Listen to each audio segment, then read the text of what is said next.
কথাগুলো আপনারা একটু শুনে যাবেন, খুবই গুরুত্বপূর্ণ কথা। বিএনপির ডাকে কিছু হয় না 28শে অক্টোবর।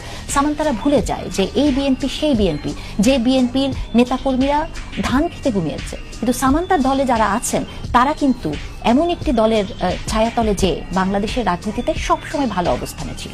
এটা কিন্তু হয়েছে। আপনি সামান্তার দলের বড় বড় টপ নেতারা যারা আছে বা সামান্তারা খুব ভালো করে জানেন যে যারা সংসদে গেছেন যাদের 6 জন, তাদের মধ্যে একটি রিপোর্ট বের হচ্ছিল 5 জনই হচ্ছেন শিবিরের কর্মী ছিলেন তো মানে, এবং তারা কিন্তু শিবির নামে ছিলেন না, তারা অন্য নামে ছিলেন।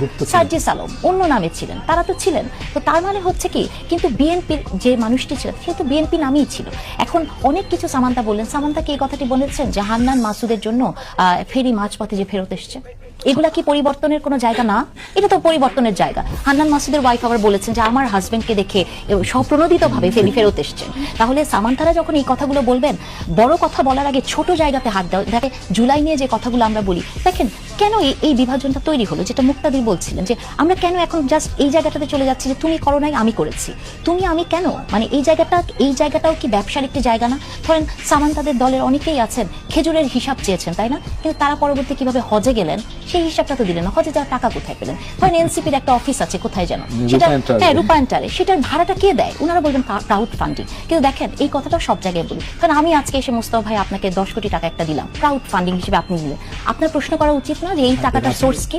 মানে হ্যাঁ, দান মানে কি দান, সেই দানটা কোথায় থেকে আসছে, কিভাবে আসছে? এবং ক্রাউড ফান্ডিং বললেই কিন্তু হলো না। পৃথিবীর যেসব দেশে, সব দেশের রাজনৈতিক দল যে অনুদানগুলো নেয় তাদের তো সেটা ট্রান্সপারেন্সি থাকতে হবে, তারা অডিটও করে, তাই না? তাহলে এই জায়গাগুলো কোথায় গেল? তাহলে আমার কথা হচ্ছে যে আমরা তো আসলে এখানে বসেছি আপনাকে আমাকে দোষারোপ করার জন্য না। আমরা কেন সেই সহযোদ্ধাটা থাকতে পারলাম না? দেখেন বিএনপিকে নিয়ে যখন কথা হয়, সামান্তার দলের একজন খুব তর্কবাগীশ একজন আছে না, যিনি খুব সুন্দর অশ্লীল এবং মানে নতুন নতুন শব্দ দিয়ে কথা বলেন, যিনি সেদিন বলেছেন যে আপনাকে প্রেম করার জন্য প্রধানমন্ত্রী বানানো হয় নাই। কিন্তু প্রেম বা ভালোবাসা যে একটা বেসিক জায়গা, মানে ওনারা এই প্রেমকে ঠিক ওইভাবে নেন না। কিন্তু 510 নম্বর রুমে না 501 নম্বর রুমে যে প্রেম হয় সেটাকে আবার বৈধতা দেয়। হ্যাঁ, তো তাহলে ওই রকম জায়গা থেকে আপনি যখন কথা বলবেন, 501 10 আর 1 একটু গন্ডগোল হয়ে গিয়েছিল। হ্যাঁ, তো 501কে বৈধতা দিচ্ছেন, কিন্তু অন্য বৈধ প্রেমকে আপনি বলছেন যে ভালোবাসা রাজনীতিতে একটা বড় ফ্যাক্টর, এবং এটা আমাদের প্রধানমন্ত্রীকে দেখলে বোঝা যায়। তাহলে আপনার হচ্ছে বিএনপিকে নিয়ে যখন সামান্তাদের দলরা এই ধরনের কথা বলেন,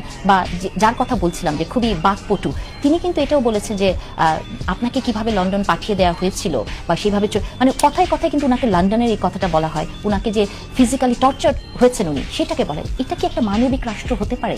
জনাব তারেক রহমান কি বাংলাদেশ ছেড়ে চলে গিয়েছিলেন স্বইচ্ছায়? বাংলাদেশে তো উনি স্বইচ্ছায় চলে যান, উনি যেতে বাধ্য হয়েছেন, বা কারো প্রতি একটি মানে নির্যাতন হয়েছে, শারীরিক নির্যাতন হয়েছে, সেটা